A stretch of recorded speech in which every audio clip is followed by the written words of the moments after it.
están? Muy bienvenidos a una nueva conversación por las pantallas de CNN Chile.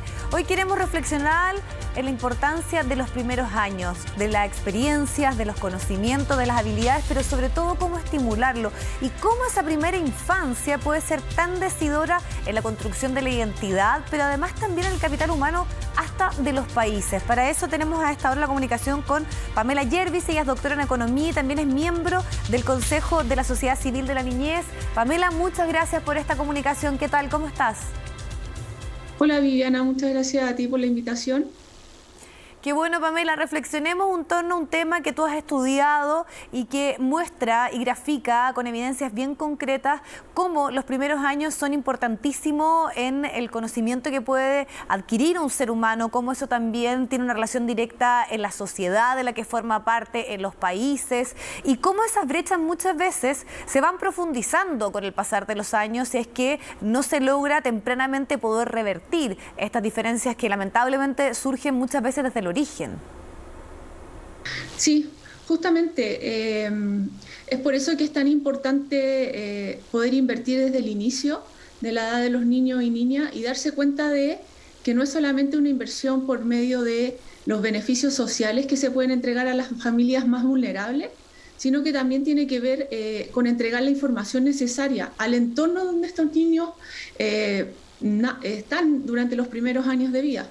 Recordemos que muchos de ellos entran realmente al sistema cuando ya tienen 2 años y a esa edad ya es tarde empezar a invertir en ellos. Por lo tanto, uno debería tratar de hacer políticas públicas que estén dirigidas justamente a generar la información necesaria, tanto a los padres, pero también a otros cuidadores, abuelos, hermanos mayores, etcétera, que son el entorno de los niños donde ellos están, para justamente poder potenciar las habilidades a un máximo. Ya que muchos de los padres, y esos son los estudios realmente que hemos visto durante los últimos años, no saben cómo invertir realmente en sus niños, ya sea porque tienen falta de recursos o porque tienen falta de conocimiento, falta de educación o falta de la capacidad de darse cuenta en realidad que es importante hablar con los niños desde el principio, generar una conexión, etcétera, porque no todo tiene que ver tampoco con las habilidades cognitivas, sino también con las habilidades emocionales. Sin duda, y también sociales. ¿Y qué pasa, Pamela? Porque entendemos que ese primer rol obviamente está dado por las familias, pero muchas veces no se puede dar. Hay situaciones que ya vienen arrastrando desigualdades desde antes. ¿Cuál es entonces la responsabilidad de los países, de su institucionalidad, de precisamente proteger a esos niños y entenderlo también como una inversión, ¿no? Porque nos podemos ir a datos bien concretos en cuanto a cómo se retribuye, cómo se devuelve esa temprana inversión que se puede hacer en los niños sobre todo, y cómo los países crecen a partir de esa apuesta. Claro, por eso hablamos de este concepto que uno podría pensar que es como más financiero, capital humano, sí. Pero acá hablamos de la acumulación de capital humano y ese capital humano tiene que ver con el potencial, las habilidades que todos tenemos al momento de nacer. Todos nacemos iguales. Uno ve datos de Chile y uno puede ver, usando la encuesta longitudinal de primera infancia, que es una muestra representativa de todo Chile, que todos los niños en promedio nacen pesando y midiendo lo mismo, que es la primera medición que podemos ver de desigualdad. No existen brechas de nutrición o sanitarias al momento de nacer, pero una vez que ya estos niños salen al entorno, se generan y se empiezan a profundizar estas brechas que también tú dices vienen desde los padres, que es donde vemos también este componente intergeneracional y que tiene también implicancias hacia el futuro. Por lo tanto, es ahí donde es importante el rol del Estado en entregar las herramientas necesarias, no solamente financiero, por eso digo, esto no solamente tiene que ver con los recursos que los padres tengan para invertir, sino también tiene que ver con las actividades y el conocimiento que ellos tengan respecto al rol clave que ellos juegan para potenciar el desarrollo de las habilidades, tanto cognitivas como socioemocionales de sus niños. Sí. Por lo tanto, en este sentido es importante tener eso en cuenta. Y como tú dices, justamente la inversión temprana es la que te da el mayor retorno a lo largo de todo el ciclo de vida. Hay evidencia científica de Premio Nobel de Economía hace unos años atrás que encontró que $1 te da un retorno de $7, eso a nivel en Estados Unidos, pero se ha comprobado también en otra economía, y es este retorno el más alto a lo largo de todo el ciclo de vida. Lo que no significa, no quiero que se entienda que no deberíamos seguir invirtiendo más adelante, ¿cierto? Pero es donde tenemos el retorno más alto, y es justamente en la educación preescolar donde estas brechas, que ya son algo preexistente durante los primeros 2 años de vida, se incrementan exponencialmente y luego estas brechas siguen a lo largo del ciclo de vida, tanto en estratos socioeconómicos como también de género. Sí, y además qué importante lo que tú dices, porque muchas veces algunos de los cambios sociales, sobre todo en nuestro país, surgen a partir de las manifestaciones, de un empuje que hace la sociedad civil, y cuando estamos hablando de datos que tienen relación con la primera infancia, es lógico que eso no ocurra, que desde ahí obviamente nos impulsen estas transformaciones que son bien profundas, pero es importante también lo que tú planteabas. Acá no solamente hablamos de jardines infantiles, sino tal vez de algunos estímulos que pueden ser bien sencillos, bien básicos y que no necesariamente pasan por recursos, y hay un dato y una experiencia que tú tienes a partir de lo ocurrido con niños en India. Sí, bueno, en India y en varios otros países, estos son experimentos que hemos hecho teniendo un grupo de control y un grupo de tratado.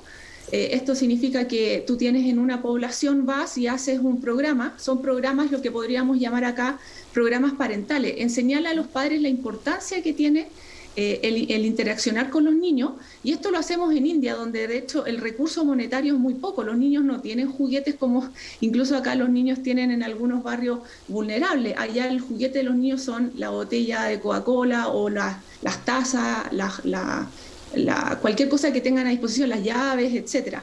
Y la idea ahí es enseñarles a estos padres la importancia que tienen ellos y de cómo pueden interactuar y hablar con los niños a pesar de que los niños no le hablan de vuelta. Hay un caso especial que yo tengo que siempre me acuerdo cuando voy y le decía, bueno, pero ¿por qué usted no habla con su hijo? Bueno, porque mi hijo recién va a empezar a hablar a los 4 años, 3 años, entonces, ¿qué tiene sentido que yo le hable si no me responde? Bueno, y ahí es justamente algo crucial, enseñarle a los padres que mientras ellos no le hablen, los niños se están entonces retrasando en el desarrollo de su lenguaje. Y el lenguaje también es crucial para otras habilidades que tiene este enfoque más bien multidimensional. No es solamente el lenguaje, es también la cognición, es también el desarrollo de sus habilidades socioemocionales, la contención, etcétera. Por lo tanto, en este sentido, es relevante tomar en cuenta que esta perspectiva no tiene que ver solamente con la entrega o provisión de servicios básicos como salud, educación, etcétera, sino también el rol que juega la comunidad donde vive el niño. Y en ese sentido, la nueva Constitución va a tener un punto muy relevante acá en términos de también de mejorar el ambiente de los niños, no solamente a nivel de la familia, sino también a nivel de la comunidad, del barrio, de que todos los niños tengan el mismo jardín donde puedan ir a jugar, la plaza del barrio, donde se sientan acogidos y seguros, con bajo nivel de violencia intrafamiliar, etcétera. Entonces, es una política holística, una política agregada que se debería tomar en cuenta para esto.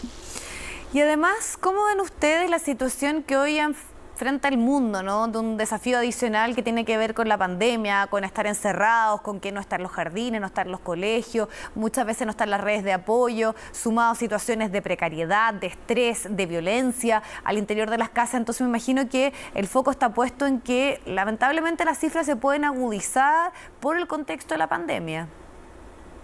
Claro, eso es lo que está pasando. Y lamentablemente nosotros ya veníamos con brechas preexistentes antes de la pandemia, habían sido reducidas en los últimos años, muy similar a lo que pasa con la tasa de participación laboral femenina. Se había reducido, pero ahora hemos retrocedido a casi 10, 12 años. Lo mismo está pensando en términos de las brechas tanto cognitivas como socioemocionales entre los estratos altos y bajos de la población. Y eso es algo que de cierta forma hay que abordar. Y para ello, nuevamente, el rol del Estado es crucial, entregar de cierta forma políticas que ayuden a que los padres, en particular los cuidadores de los niños, que son en la mayoría, en la ELPI demuestra que es casi 98% de la población, el primer cuidador son las madres de estos niños, que tengan una flexibilidad laboral que pueda compatibilizar el cuidado de los niños con también las demandas laborales que tienen. Al mismo tiempo también entregarle los recursos que son necesarios, por ejemplo, nuevas tecnologías, cómo poder tener enseñanza remota, una aproximación más híbrida respecto a la educación que vayan a tener. Y eso es lo que se debería tratar de motivar, no solamente por el lado de las familias, sino también por el lado de los educadores, como tú bien dices. Se les debería también entregar las herramientas, una capacitación continua, un respaldo en términos del estrés que pueden estar sufriendo estas familias, el burnout que se les llama, tanto los educadores como las familias, para que esto luego no sea traspasado en el aprendizaje que se le está tratando de entregar a los niños y de cierta forma crezcan con este nivel de estrés ya desde los primeros años de vida. Perfecto. Pamela, muchísimas gracias por este contacto, por esta conversación y ojalá nos invite a reflexionar y a darnos cuenta que hay una urgencia más en torno a esta pandemia, sobre todo en la primera infancia, en los niños, porque esa desigualdad ya a los 3 años hay diferencias entre los sectores más pobres de nuestro país versus los más acomodados. Muchas gracias por este contacto, que estés muy bien. A ti, Viviana, gracias. Bueno, conversamos con Pamela Yervis, yo le decía, ella es doctora en economía, pero también es investigadora del Instituto Milenio. Aquí, si es que no se ataja esta situación a tiempo, estas brechas van agudizándose, van aumentando y van quedando rezagados ciertos grupos. Y lo conversábamos también, lamentablemente la pandemia ha hecho que esto se exacerbe. Así que hay un tema interesante de seguir reflexionando y sobre todo en cómo invertimos en ese capital humano y entendemos la responsabilidad que se tiene en torno sobre todo a los primeros años de vida. Muchísimas gracias, que estén muy bien. Nos vemos en la próxima.